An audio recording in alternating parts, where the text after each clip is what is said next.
easel. Alright, welcome to the side-by-side tutorial on setting up a Google Analytics property. So just a quick disclaimer here. Google Analytics is very often changing their look and their workflows, so it might look a little bit different when you're doing this yourself, but these same principles should hold for a very long time, because they're not going to change it that much. So anyway, what you're going to want to do to get started is go to analytics.google.com, and that's what you're seeing here on my screen. And you can follow along with me in the study guide as well. And so to get started, what you want to do is go to admin and create a new property. So if you don't have any property set up, it might not look like my screen, but you want to find this admin area. You're going to see that here's this whole properties thing here. So we're going to drop down and do create a new property, and we're going to name it. All right, so we'll name this property maybe testing.com because I don't really need a new property yet, and then I'm going to fill out this information here. All right, now I'm going to click Get Tracking ID. All right, now you're going to see here that you have this website tracking code. So you're going to want to copy that, and then you're going to want to paste that into the header of your website. And you can find some documentation in the study guide that will give you some tips on that, because different websites are set up differently. Some websites have a place where they say put in tracking codes. Other ones you would need to find the part of your code where you put in the header, but it's not that hard. Don't be intimidated. It's actually really easy to do. So now after we've set up this property, what we're going to want to do is create a custom view. Okay, so actually we're going to move over to the easel YouTube channel because that's where we're going to be working from here on out, so that we can have a property that has some actual data. And you're going to see here that this is what your admin site will look like after you have installed your header code. And so you're going to see here that by default your view is all website data, and what you want to do is create a custom view. I always call it the easel view, and you just do that by clicking create new view. The reason that you want to do that is that if you modify your analytics property, you want to keep the original, the all website data. You probably don't want to mess with that, so you kind of have a clean slate to start from if you want to modify that later. Now here's a really important thing, and something I want you to do with me if you are following along, which is to create your first goal. So you're going to see right here that if we probably want to switch to the view where we're working, and then we're going to go and click goals, and that'll be the same for you. Now you'll probably will see this, but you won't see any goals already. So you're going to want to create a new one.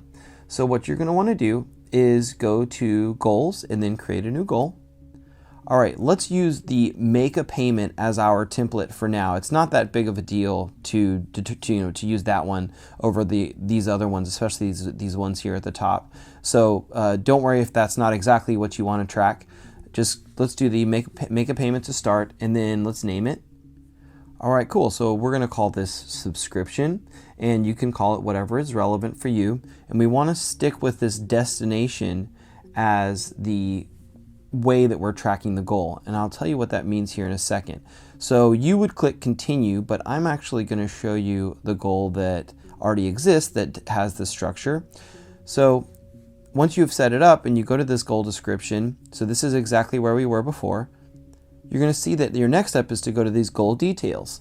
So when you get here, you're going to notice that the destination, you have some URL. So for example, if this property was set up for easel.co, then you don't need to put easel.co right here. No, you need to have just the backslash that represents what's appended to your website to track your goal.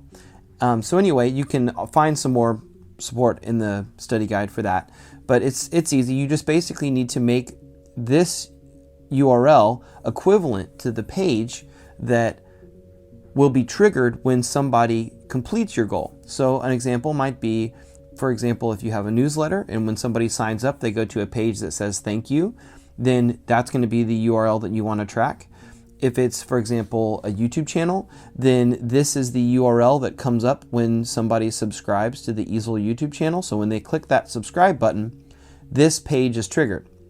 And that means that we can then track a success. So I just find this to be a really easy way for you to track successes. So you're going to see here that you can start to put values on some of these conversions and funnels. But we're not going to do that for now. That's something that you can get into if you want to. I find that in practice, many funnels combine offline and online events, but if your funnel's all digital, like especially for e-commerce sites, a lot of this stuff is especially valuable. But I just wanted you to have that and to save the goal, and I'll show you what this looks like. So if we go back to home where we can see some of our data, I'll show you what the goals look like. So if you click conversions and then you go to goals and then overview, all right, so now you see here's our goal conversion rate is almost 46%. That's pretty good. And this is where you can start doing things like seeing how does this compare with other parts, other times, for example. You can compare this to other date ranges to compare experiments and things like that.